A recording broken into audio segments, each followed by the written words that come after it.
अच्छी बात बता लिया, मिटा देता हूँ।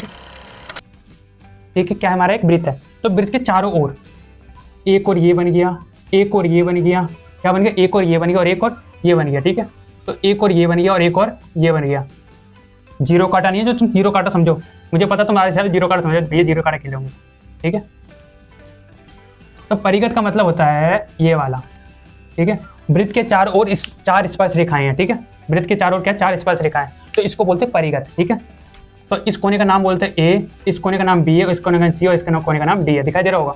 और यहाँ पे स्पर्श रेखा, ये स्पर्श बिंदु के नाम, इस स्पर्श का नाम और इसका नाम भी देता है पी, क्यू, आर और एस। ठीक है, तो इस तरीके से क्या है हमारा डायग्राम बना।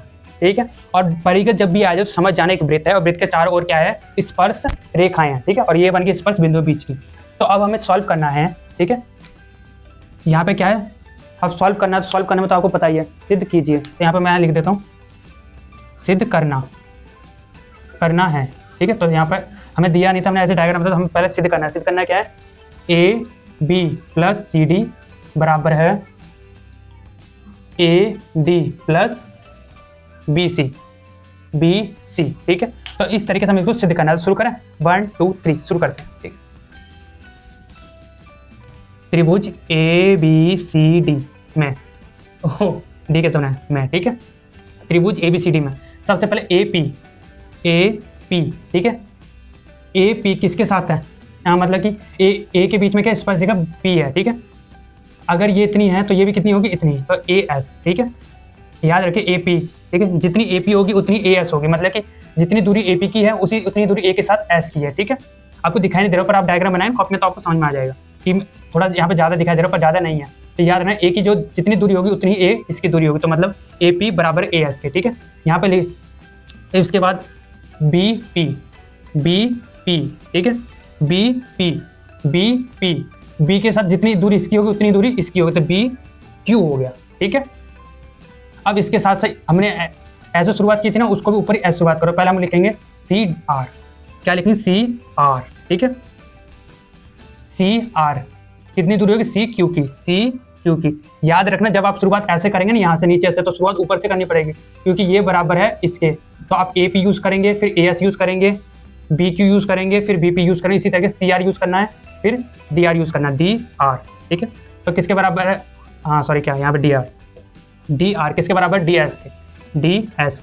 ठीक है, बस हो गया, बस खत्म, इतना ही था। ठीक है, बस आप याद रखना, अगर P इसके साथ है तो P इसके साथ भी होना चाहिए।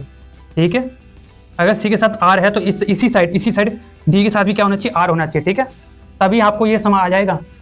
हमें यहाँ पर 2 संख्या दिखानी होगी लास्ट में, PP और RR, तो इसलिए आप इसको लेना पहले, इसको और इसको इनके साथ और इसको इनके साथ। ठीक है, अब क्या लिखना, चारों को जोड़ने पर, तो यहाँ पे मैं जोड़ दूँ। ठीक है, AP, क्योंकि इस साइड को एक साथ जोड़ना है,